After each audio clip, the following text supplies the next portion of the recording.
church, you can play sports here, you can go down to the sea and bathe, you can have a... Why did they desert like that? I mean, why don't they have an appetite for God? But they don't. I mean, 3 weeks ago, the fellow that's taken up to be assistant of Dr. Criswell, he blasted Baylor University, the mess it's in. But then guys told me going to Baylor, it's not known any longer as a spiritual place. It's known now as it's a liberal arts college, and it's known mostly for its football team. But why do the kids suddenly have no appetite when they get teenagers, get away from home or won't have to go to church Sunday night? My folk have made me go every Sunday. There's no appetite. So there's no relationship with God. And if we spent time at the altar and took them through step by step what it means to become a Christian, your life is hid with Christ in God. You're not your own. You're bought with a price. That you've no time of your own. You've no money of your own. You've no interest of your own. Christ must become a complete master. We don't do that. And unless we do, we're not going to have a change. I mean, there are people who are really hungry. There are people that meet Dave Wilkinson's folk on the streets. Well, I've never seen a Christian in my life. Well, what they say, the average church member is just like us. Very often they're smoking until they go in the meeting at last minute. When they come out, it's the cowboys or something. Where's the difference? And it isn't there.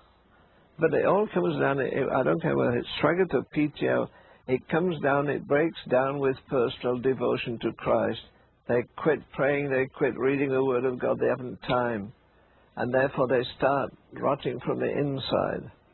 There isn't a nation big enough to destroy America. We'll destroy ourselves. The present rate of development in herpes and AIDS is appalling. The lid hasn't been taken off the thing yet. I don't think the government dare tell us what's happening in the country. It's the same in England. But where are God-filled men?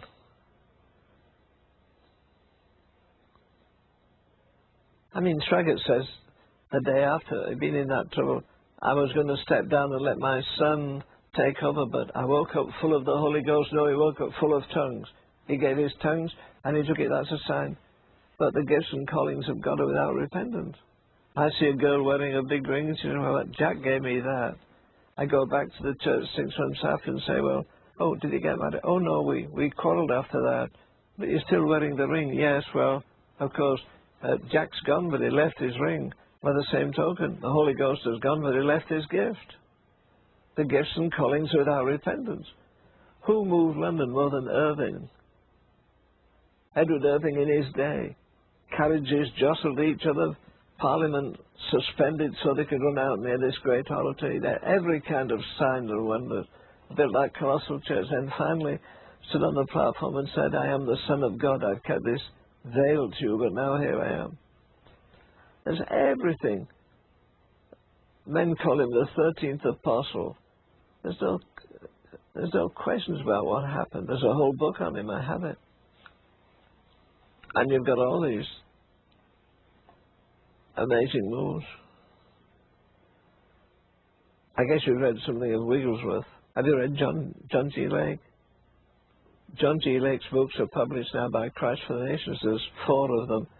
That man is, well, here I'm standing here and I talk with Wigglesworth. Wigglesworth is here, I'm here, John Lake is up there. You talk about apostolic Christianity and it all. Beyond anything we've ever known. I don't think it's the only answer. I think the answer is when people are so transformed, they're no longer mean, they're no longer selfish, no longer covetous, but they give themselves. I mean, when children say something happened to my daddy, he's been a Baptist for all his life, or something happened, or my daddy's been a Methodist, or now my daddy's been a charismatic, but something suddenly changed, he's become different, he's Christ-like. He speaks gently to my mother. He's concerned about us. It isn't, well, I'm going to the World Series, whether you like it or not, or I'm going to a ball game, you know, Super Bowl. And I said to these preachers, you say, I can't take 3 days off. I say, he took more than 3 days off to go deer hunting. He took 3 days off to go fishing.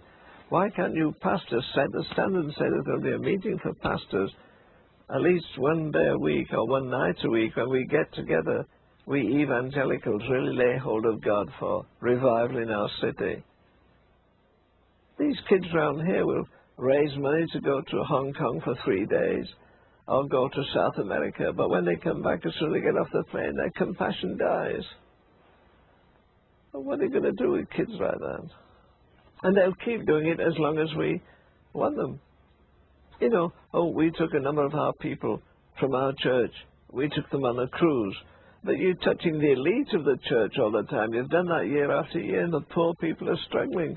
If you can take 6 or 7 days off for a cruise, can you take 6 or 7 days off for a nation that's going to hell? What do you want to do? Kids lie in the street fornicating? People clobbering a man on the head and stealing his watch? That's sin to become before your eyes, before we feel. I mean, how many... It's all right to say, I want to be like Jesus. Do I want to be like...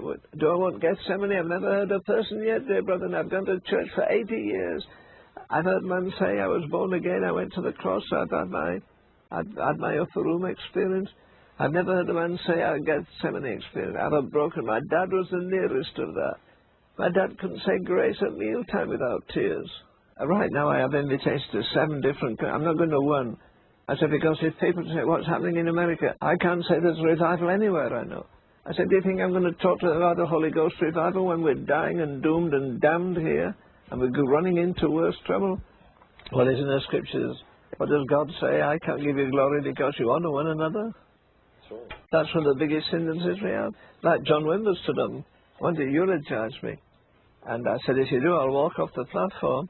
Well, I went to say, well, first of all, we talked about revival. He said, well, you told Bickle that in revival you don't make altar calls. I said, you don't? He said, I've never been in a meeting like that.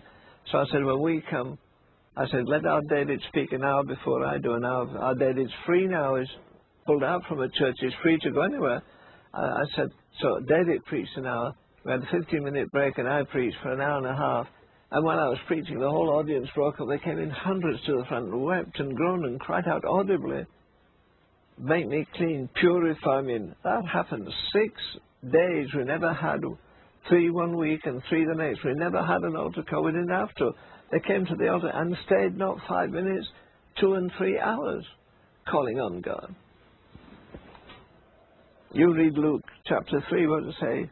John was preaching, and the people cried out, what should we do? And the soldiers cried out, what should we do? And the publicans cried out, dear God, when heathen men start crying out, what should we do? You know, God's there.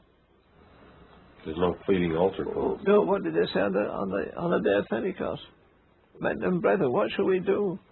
We're panicking with. Well, the altar doesn't mean anything to people now. They come out every week. We're Romanizing our Protestantism. Oh, get your sins forgiven and go back and do the same lousy thing. It's ridiculous. You don't do that if you go to death. When you die to self, you die to business promotion, you die to ambition, you lay it all out and say, we mean this with this, let God go on record. Put us on record. We're not going to do anything unless we get there. We've had a event. What do we have not long ago? Do you remember A.A. Allen? A.A. Allen used to have meetings. You get 500 come forward on the way home to his hotel. He phoned his call girl and she met him there. He died with liquor bottles, whiskey bottles all around his room. There's a whole bunch of men done that. You don't find anything like that amongst the old-fashioned revivalists, true